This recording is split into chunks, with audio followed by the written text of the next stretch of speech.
시사평론가 김성수의 오늘.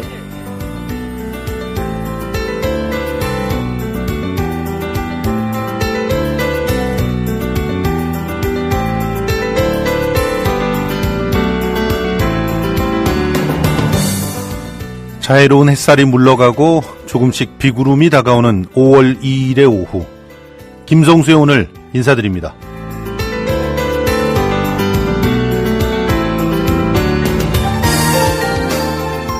드디어 가습기 살균지 사태로 가장 많은 사망자를 낸 옥시가 이번 사태와 관련해서 공식 사과하고 독립적 기구를 만들어 피해자에 대한 포괄적인 보상에 나서겠다고 밝혔습니다. 문제의 살균제를 내놓은 지 무려 15년 만입니다. 아타 올라시드 사프달 옥시 대표는 여의도 콜레도 호텔에서 기자회견을 열었어요.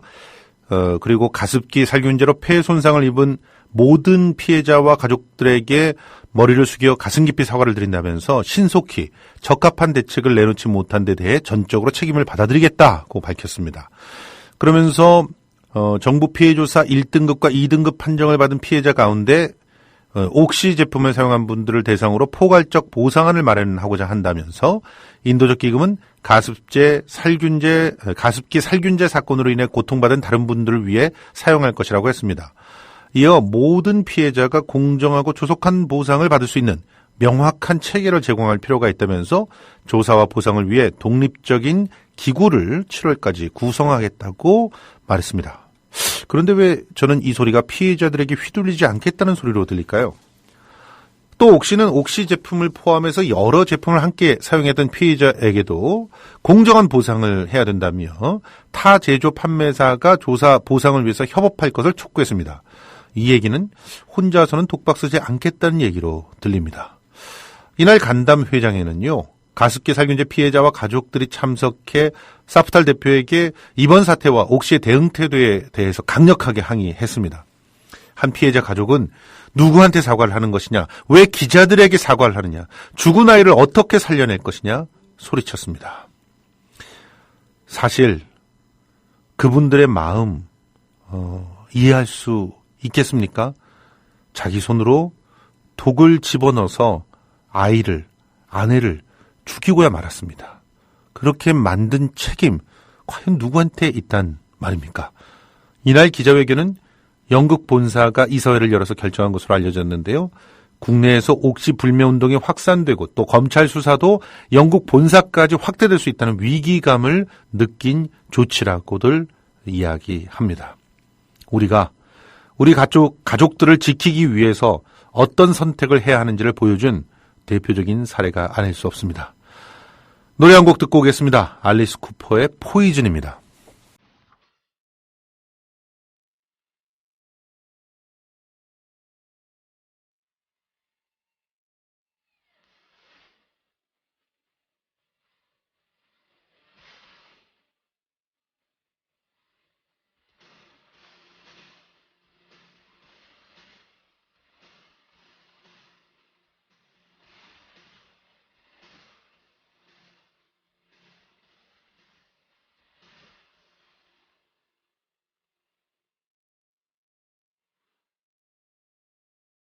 대한민국 투어, 우리 국민TV 남덕수 조합원님께서 운영하시는 이 대한민국 투어. 이분이 그 20년 경력의 베테랑입니다.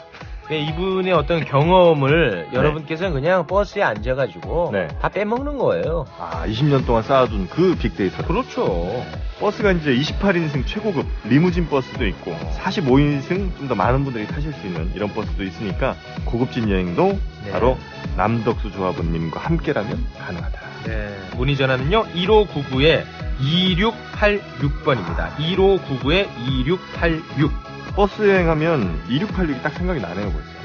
1599-2686번 아니면 네이버나 다음 같은 그 검색창에서 대한민국 투어 이렇게 검색하셔도 되고요. 그리고 웹사이트 대한민국 투어 한글로 쓰시면 됩니다. 대한민국 투어.kr 이렇게 검색하셔도 언제든 들어가실 수 있으니까 우리나라 국내 여행도 많이 애용하시기 바라겠습니다. 대한민국 투어였습니다.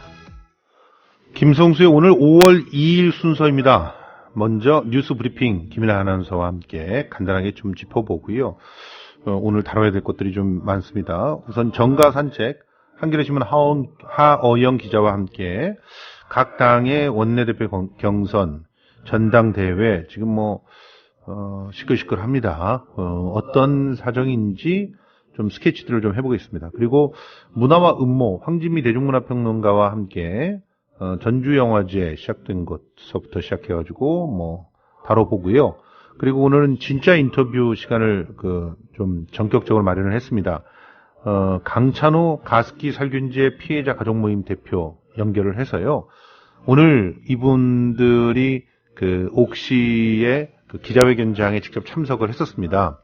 그래서 거기서 대표의 기자회견 사과와 기자회견들을 갖다 보면서 격렬하게 항의를 했고요. 그리고 따로 기자회견을 열어서 입장을 또 발표했습니다. 어떤 부분들이 기만적이어서 이 피해자 가족들이 또다시 눈물을 흘릴 수밖에 없었는지 직접 그분들의 목소리를 이따가 한번 들어보도록 하겠습니다. 자, 그러면 오늘의 시사 퀴즈 드리겠습니다. 일단 이번 주까지 계속 티켓은 동요 콘서트 구름빵 티켓이 나갑니다. 어린이 주 1 해서 5월 8일까지는 동요 콘서트 구름빵 티켓들이 좀 나갈 예정이고요. 이 다음 주부터는 아니네요. 이번 주부터 죄송합니다. 제가 실수를 했네요. 이번 주부터 세종문화회관에서 열리는 국악 콘서트 그리고 청소년 국악관현악단의 공연 이 작품의 티켓을 2장 드리는 그런 시간입니다. 꿈꾸는 세종이라고 하는 청소년 국악관현악단의 티켓을 2장씩 먼저 3일간 드리고요. 그 다음에 또 국악관현악단 서울시 국악관현악단의 정악 콘서트 이거는 이제 해설이 있는 음악 시리즈라고 해가지고 배우 김석훈 씨죠. 김석훈 씨가 직접 나와서 이제 해설도 해주시면서 세종이 음악을 작곡하기 위해서 어떤 고민들을 했고 어떤 노력들을 했는지를 이제 해설도 해주고 약간 극도 집어넣어서 이렇게 발표하는 이 2개 공연 티켓 총 제가 한 공연으로 다 얻지를 못해가지고 티켓을 총 5쌍 얻었습니다. 그래서 오늘서부터 3일 그러니까 오늘 내일 모레 이렇게 수요일까지는 청소년 국악관현악단의 꿈꾸는 세종이라고 하는 음악극 티켓을 드리고요.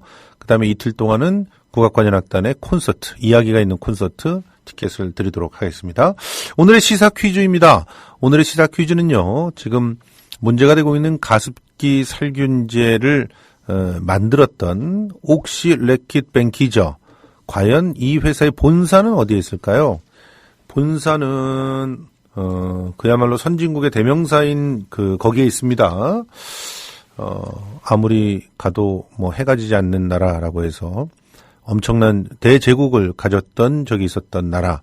그렇지만 지금은 쇠락하고 있는 그런 모습들이 보이는 나라죠.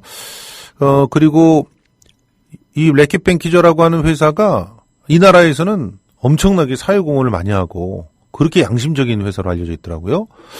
그래서 노블리스 오블리제를 잘 지키는 그런 회사로 알려져 있습니다. 심지어 설사병으로 고통받는 아프리카 아이들을 위해서 기금을 마련하기 위한 특별 상품도 판매를 하고 있는 그런 회사인데 왜 한국에 와서는 이 모양 이 꼴이 됐을까요? 한국이 만만하기 때문일까요? 예, 한번 이 회사가 어느 나라에 있는지 맞춰주시면 티켓을 드리도록 하겠습니다. 자, 오늘 벌써 비가 내리고 있는 곳들도 있네요. 좀 비가 내릴 것 같은 그런 느낌인데 뉴스 브리핑 김일아 아나운서 시작해 보도록 하겠습니다. 오늘 첫 뉴스가 더불어민주당 이야기인가요? 네, 그렇습니다. 더불어민주당의 원내대표 선거가 오늘로 이틀 앞으로 다가왔지만 후보들이 치열한 세확보전을 벌이면서 판세는 여전히 안개 속입니다. 특히 이번에는 뚜렷한 단일화 움직임이 보이지 않는 가운데 이상민, 강창일, 우상호, 노웅래, 민병두, 우원식 의원 등 6후보 모두 완주 의지를 다지고 있어 정면 승부가 불가피할 전망입니다. 홍영표 의원의 후보 등록 포기로 당내 최대 세력인 친노, 친문 후보가 없는 등 압도적으로 우세한 후보가 없는 점도 작용한 것으로 보입니다. 일각에서는 경선전 단일화가 안 되더라도 결국 결선 투표에서 계파나 이해관계에 따라 표를 몰아주며 합종 연횡할 가능성도 나오고 있습니다. 범주류로 분류되는 우상호 우원식 의원은 그동안 물밑에서 연대 논의를 이어왔지만 별 진전이 없는 것으로 전해졌습니다. 비주류 후보는 이상민, 강창일, 노웅래, 민병두 의원 4명으로 주류보다 표 분산 가능성이 큰 편입니다. 이 때문에 후보들도 단일화 필요성에 공감하지만 역시 쉽지 않은 것으로 알려졌습니다. 예. 진짜 굉장히 뜨거운 일들이 벌어지고 있는 것 같습니다. 이따가 하호영 기자하고 한번 연결을 하면서 어느 정도로 뜨거워지고 있는지 살펴보도록 하겠습니다. 이 원내대표 경선 끝난 다음에 전당대회에 연기될 거라고 지난주까지만 해도 그랬는데 그렇지 않을 것 같기도 하더라고요. 지금 현지 상황으로 봐서는 전당대회를 통해서 한바탕 좀 세게 붙을 가능성도 있는 것 같아 보이는데 이 내용도 하 기자와 함께 짚어보도록 하겠습니다. 자, 그다음에 이제 국민의당 얘기를 좀 해볼게요. 박지원 원내대표의 발언이 계속 구설수에 오르고 있는 거죠? 네, 그렇습니다. 국민의당 차기 원내대표인 박지원 의원의 현란한 서커스 정치를 놓고 당 안팎에서 비판이 나오고 있습니다. 박 의원이 지난달 27일 원내대표로 합의 추대된 직후에는 전략과 협상 능력이 부각되면서 긍정적 평가가 많았습니다. 하지만 박근혜 대통령이 실정을 사과하고 협조를 요청하면 새누리당이 국회의장을 할 수 있다는 발언을 계기로 비판론이 본격화하고 있습니다. 협상용 발언으로 치부하기에는 선을 넘었다는 것입니다. 원내 일당인 더민주가 국회의장을 맡아야 한다고 했던 말을 뒤집은 것이기도 합니다. 더민주 이재경 대변인은 어제 경향신문과의 통화에서 박 대통령과 국회의장 선출 문제를 협의한다는 발상 자체가 용납되기 힘들다며 상권분립과 의회주의에 대한 이해가 근본적으로 결여돼 있다고 볼 수밖에 없다고 지적했습니다. 앞서 김대중 전 대통령 3남 김홍걸 국민통합위원장도 군사독재 정권 이후 여당에서조차 국회의장 선출권을 청와대와 상의하겠다고 노골적으로 말한 경우는 없었다고 비판했습니다. 예.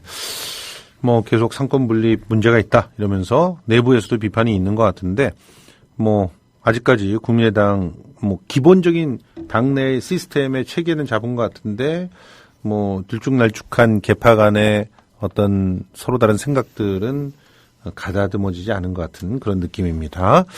자, 그다음에 이 엄청난 로비 사건 계속적으로 일파만파 커지고 있는 이 로비 사건, 정운호 로비 사건.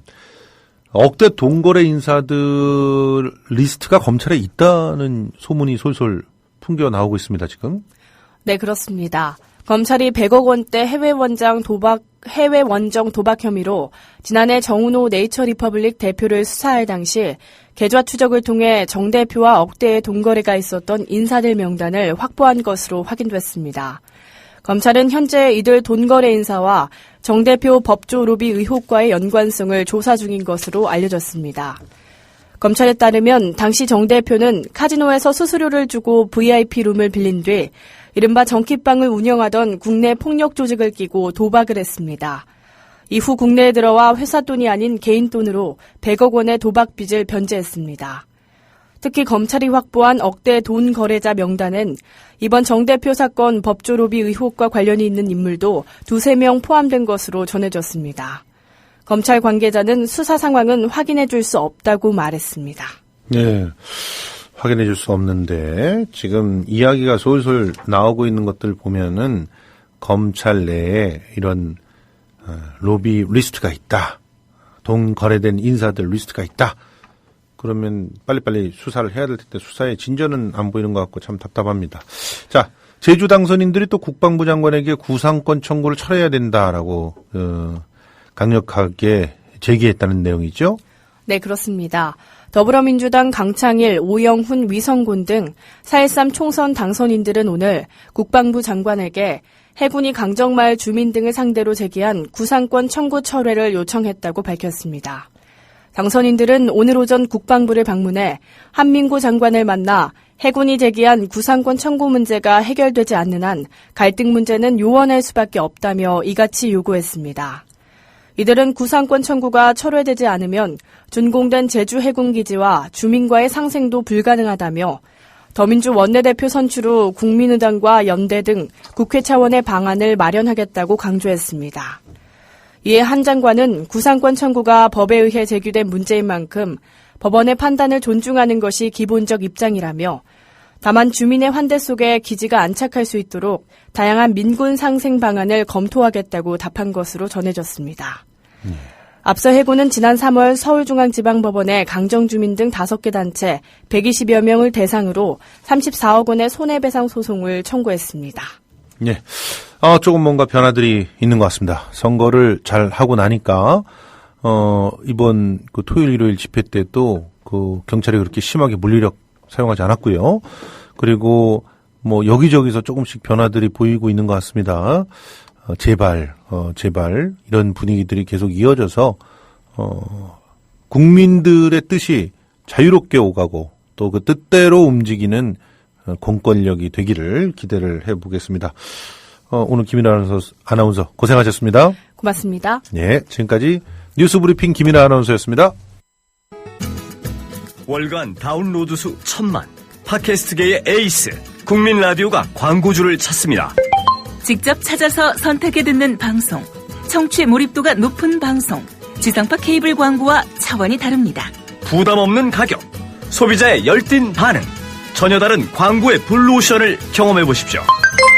국민라디오 @gmail.com으로 문의해 주시면 상세히 안내해 드리겠습니다.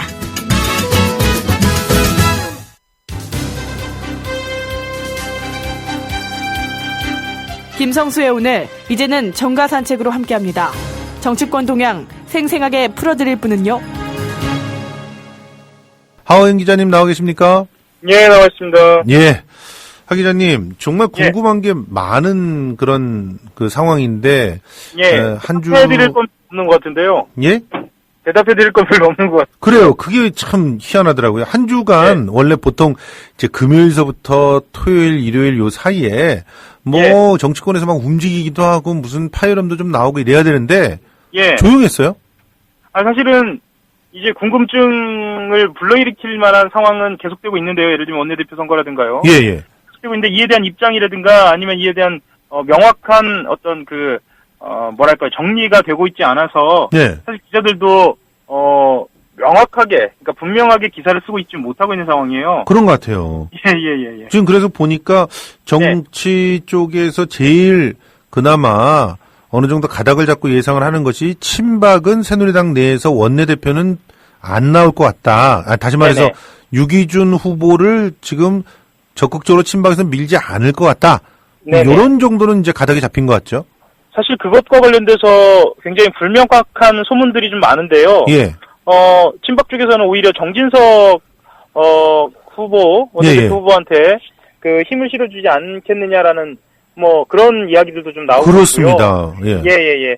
근데 분명한 건 원내대표 선거라는 것은 현장 분위기도 중요해요. 그렇습니다. 이게 무슨 반장 선거냐 이렇게 생각하시는 분들도 있겠지만 실제로 현장에서 의원들의 마음을 얼마만큼 사느냐가 굉장히 중요해서 나경원 의원 같은 경우에도 여전히 가능성이 있다라고 그렇게 분석이 되고 있습니다. 근데 사실 나경원 의원이 원내대표 되는 거에 대해서 굉장히 껄끄러워하시는 분들이 많다면서요. 물론 계파별로도 그렇고요. 그러니까 일단 계파도 소수계인 비박계라고 분류가 되는 데다가 그리고 또 나경원 의원이 지금까지 그 당에 굉장히 뭐 일정한 역할을 하면서 희생을 하고 뭐 이런 모습들이 동작구에 가가지고 이제 따온 거 이거 외에는 없는 상황이고 더군다나 실제로도 그렇죠. 뉴스타파의 보도에 의해서 엄청난 또 데미지를 안고 있는 그런 상황이고 그런 상황인데 원내대표를 덥석 안는다. 그만한 연륜이 있느냐, 경륜이 있느냐 이런 부분에 대해서 문제 제기를 하시는 분들이 굉장히 많다 그러던데. 물론이고요. 실제로 뉴스타파 말씀하셨지만 나경원 의원이 지금까지 본인에게 제기된 문제에 대해서 깔끔하게 처리한다는 느낌은 좀 안 들었거든요. 예를 들면 김무성 대표라든가 아니면 이전에 MB 정부가 들어설 당시에 이명박 전 대통령이라든가 박근혜 현 대통령도 마찬가지입니다. 어떤 의혹이 제기됐을 때는 본인이 인정하든 부인을 하든 명확하게 입장을 정리하고 넘어갔는데요. 예. 그런 좀 뭐랄까요, 좀 이렇게 카리스마 있는 태도를 보이지 못했기 때문에 예. 게다가 더군다나 카운터파트가 박지원 의원 아니겠습니까? 그렇습니다. 그래서 또 좀 몸이 더운 거 아니냐라는 뭐 이야기도 나오고 있습니다. 예. 그런 상황에서 정진석 의원 쪽으로 네. 좀 무게가 가고 있는 거 아니냐. 더군다나 정진석 의원이 또 충청권 의원이란 말이에요. 그렇죠. 예. 충청권 의원이고 충청권이 또 내년 대선에서 기여하는 바가 매우 클 것이기 때문에 정진석 의원에게 원내대표를 주는 것, 이게 또한 의미가 있을 거고요. 또 JP가 입장을 어떤 식으로든 좀 직간접적으로 드러내는 거 아니냐라는 이야기까지 나오고 있으니까요. 맞습니다. 예. 정진석 의원이 유리한 것만은 사실인 것 같습니다. 왜냐하면 여의도에서 모든 도는 소문은 사실은 군부를 떼는 사람이 어떤 사람이든 건 간에 근거가 없이 나오진 않거든요. 그렇죠. 예. 자, 그럼 더불어민주당 얘기 좀 해볼까요? 여기는 확실히 좀 뜨겁고 얘기들도 좀 많이 파편적으로 나왔던 것 같은데. 네네. 지금 누가 누구랄 것도 없이, 그러니까 뭔가 좀 가닥이 잡히는 이런 모습이 전혀 없어요, 여기는. 난전이죠, 혼전이고요. 예. 이 상황은 좀 이렇게 정리되어야 할 것 같습니다. 김종인 대표가 과연 전당대회를 언제 치르는 것으로 현재의 비대위를 이끌 것인가 하고요. 예. 매우 깊게 연동이 될 것이고요. 예. 그것과 관련돼서 원내대표가 20대 국회를 어떻게 이끌 것인가도 밀접하게 관련되어 있기 때문에 사실은 이제 어떤 계파에서 어느 손을 들어줄 것인가도 또한 물밑에서 지금 작동이 되고 있지 않느냐라는 시선도 있고, 이 반대로 예. 이번만큼은 우리가 이제 흔히 이야기하죠. 친노라고 이야기하는데요. 당의 주류가 나서지 않을 것이다. 이런 분석도 강하게 제기되고 있습니다. 실은 이제 지금쯤 되면은 예. 원내대표를 당 주류에서 내지 않는다라는 전제로 할 때는 이미 이 원내 수석이라든가 정책위 의장이든가라는 이제 이야기들이 나오면서 원내대표는 누구로 갈 것이다라는 이야기가 나오거든요. 그렇죠. 그런 상황이 아니고 6파전으로 그냥 계속 진행되고 있습니다. 이상민 의원이라든가 강창일 의원 비롯해서 민병두 의원이라든가 등등 그 다선은 다선대로, 삼선은 삼선대로 각자의 특장점들을 계속 앞세우고 있기 때문에 이거는 좀 지켜봐야 할 것 같습니다. 지금 말씀하신 대로 친노, 친문으로 확실하게 구분될 수 있는 사람이 없어요. 지금 나와 있는 후보들 중에는. 그 중에서 굳이 뽑는다면은 386 대표인 우상호 같은 그런 분이 우상호 의원을 제가 말씀드렸네요. 이제 원내대표에서 약간 친노, 친문 쪽 주류와 이렇게 손을 잡을 수 있는 그런 쪽이라고 볼 수 있는데, 그 외에 보면 비주류, 이상민, 노웅래, 민병두, 강창일, 이런 분들이 다 비주류잖아요? 제가 힌트를 조금 드릴 수 있겠다라는 부분은 어떤 부분이냐면요. 예. 사실 의원 생활하면서 본인의 당직이 굉장히 중요하거든요. 그렇죠. 왜냐하면 또 자기가 하고 싶은 당직이 따로 있어요. 예. 본인이 하고 싶은 당직을 한 사람이 한 번 있습니다. 그 문재인 대표 시절에. 그게 바로 민병두 의원입니다. 민병두 의원은 정책연구원장을 굉장히 하고 싶었는데 실제로 민병두 의원에게 정책연구원장을 주기보다는 전문가를 영입하자라는 의견이 있었음에도 불구하고 문재인 대표가 민병두 의원에게 정책연구원장을 맡겼거든요. 예. 이렇다는 것은 민병두 의원과도 어느 정도 교감이 있을 것으로 제가 보기에는 좀 그렇게 분석이 되고 있습니다. 애초에 안민석 의원도 나설 것으로 알려졌는데 안 나오나요? 안민석 의원은 또 비주류 중에 비주류죠. 이렇게 그러니까요. 말씀드리면 예. 안민석 의원이 그게 뭐냐라고 얘기하실지 모르겠지만 아마 자타가 공인하는 비주류 중에 비주류여서 사실 이제 의원들 사이에서는 이게 이제 O, 세모, X 이렇게 해서 구분해서 자기 조직표를 어느 정도 확보하고 해야 원내대표 근접을 하거든요. 예. 그렇다고 본다면 안민석 의원은 아마 본인이 좀 가능치 않지 않나 이렇게 판단했을 수도 있겠습니다. 그렇군요. 그런데 실제로 이분들 중에서 진짜 그 박지원 의원이랑 일전 불태를 하게 된다. 그러면 박지원 의원을 누를 만한 분이 안 보이는 건 사실입니다. 지금 여의도에서 박지원 원내대표, 그것도 3번 이제 경험하는 박지원 원내대표와 겨룬다라고 하는 건 좀 어불성설이 아닌가라고 기자들끼리는 이야기를 합니다. 워낙에 그 정치의 구단이고요. 특히나 이제 그 직접 맞대면에서 협상을 해야 하는 게 원내대표거든요. 그렇죠. 윗대면에서 협상을 하는, 특히 마라톤에 의해서 협상을 주도해 나가는 것은 타의 추심을 불허합니다. 예. 그러니까 말입니다. 그런 상태에서 특히 지난번 혹시 기억나실지 모르겠는데 28 당대표 선거 때 문재인 대표랑 한번 대격돌을 하지 않았습니까? 그렇죠. 어느 누구도 박지원 전 원내대표가 그렇게 높은 득표를 얻을 것인지를 예상을 못했음에도 불구하고 그만큼 또 선거를 잘 치르고 그만큼 정치에 아주 단수가 높다. 뭐 이렇게 분석될 수도 있겠고요. 너무 이렇게 칭찬을 해주시면 또 우리 악플이 달리기 시작합니다. 뭐 칭찬은 아니고요. 그만큼 이번 더불어민주당의 원내대표 선거가 중요하다는 말씀입니다. 그렇습니다. 네.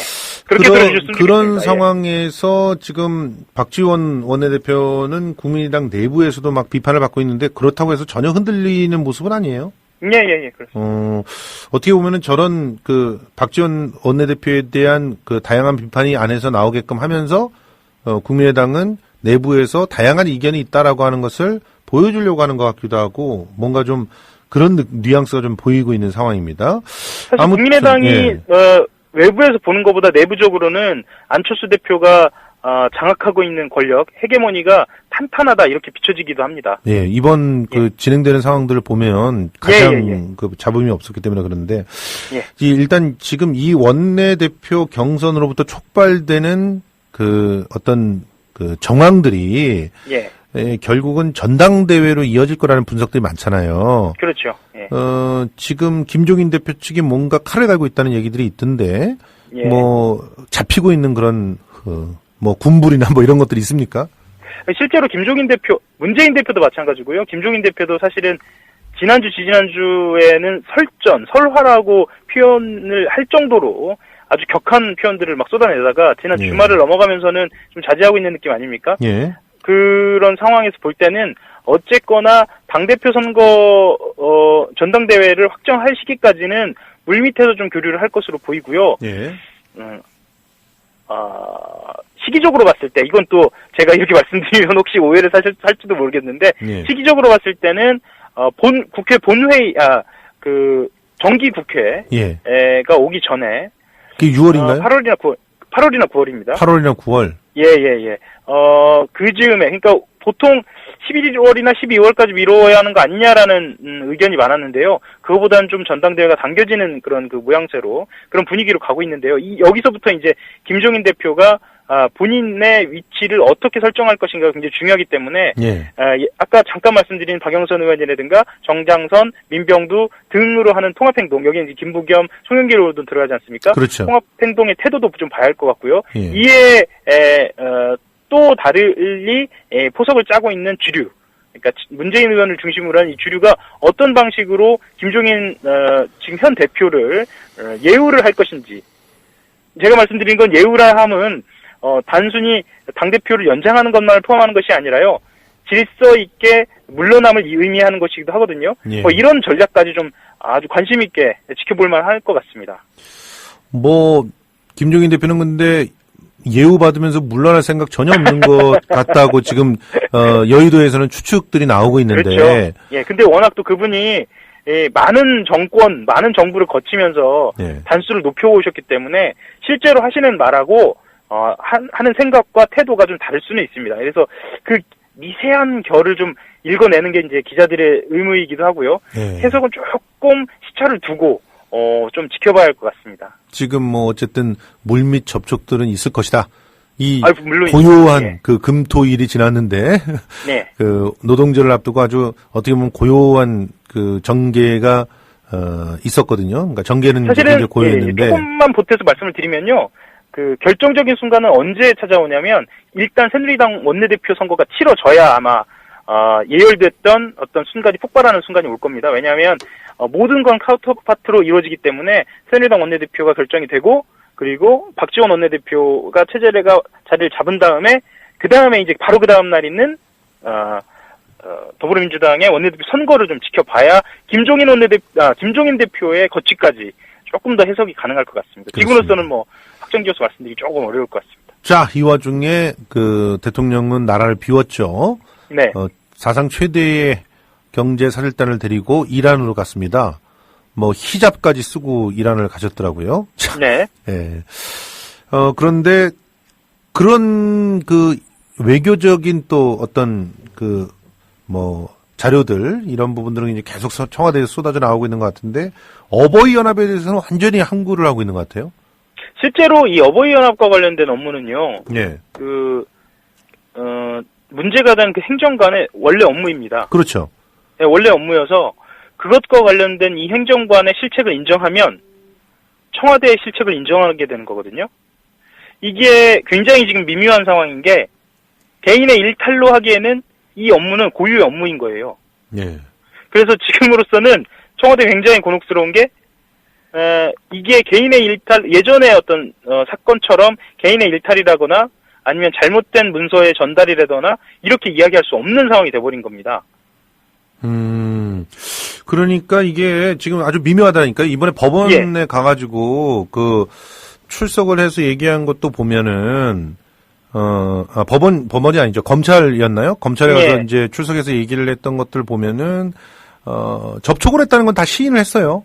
그렇죠. 예. 원래 그게 그 행정관의 업무이기도 하고요. 그러니까요. 그러니까 그런 업무가 있었고 접촉했다는 건 다 시인했는데 그 갑과 을의 관계가 명확한 상태에서 접촉해서 협조 요청을 갖다 하면은 그것이 지시가 아닙니까?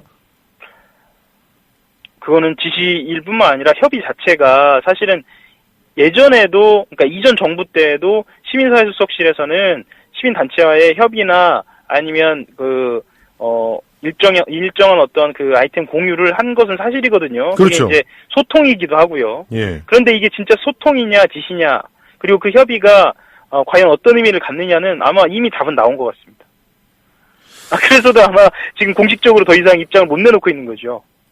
아니 근데 그렇게 입장을 안 내놓고 숨어 있는다고 해서 책임이 가벼워지는 게 아니지 않습니까? 오히려 더 적극적으로 진상 조사를 하겠다라든지 아니면은 제 꿀을 앉혀놓고 반성시킬 테니까 봐달라고 하든지 이런 조치가 있어야 되는 거 아니겠어요? 그게 책임 있는 그런 그 공기관의 예의죠, 국민에 대한. 물론입니다. 하지만 예전 그 정권 초기 같으면 검찰에 맡기겠다라고 이야기할 수도 있었을 겁니다. 왜냐하면 그렇게 해도 정권 초반이기 때문에 검찰을 핸들링 할 수 있을 거라고 생각을 했을 거예요.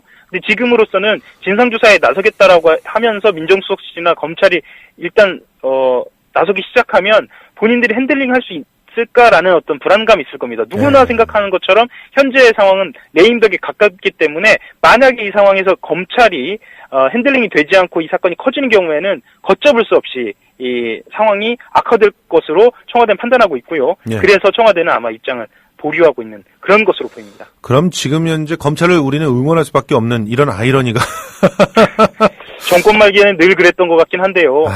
이건 정말 아이러니입니다. 말씀하셨던 것처럼. 근데 검찰 출신, 공안검사 출신의 법무부 장관 출신의 총리가 아직까지 앉아 있고 그런 상태에서 또 법무부 장관도 굉장히 강성인 그런 분이 앉아 있고 그러니 검찰을 응원을 언제까지 할 수 있을지 모르겠습니다만 아무튼 어버이 연합 사태 이대로는 끝나지 않을 것 같다는 전망은 해드릴 수 있을 것 같습니다. 오늘 고생하셨습니다. 예, 감사합니다. 예, 지금까지 한겨레 신문 하호영 기자였습니다. 국민 라디오 지지하는 4가지 방법 아시나요? 다운로드하기, 별점 주기, 댓글 달기, 구독하기. 국민 라디오를 보다 많은 이들에게 전할 수 있는 가장 손쉬운 방법. 다운로드하기, 별점 주기, 댓글 달기, 구독하기. 잊지 마세요. 다운로드하기, 별점 주기, 댓글 달기, 구독하기.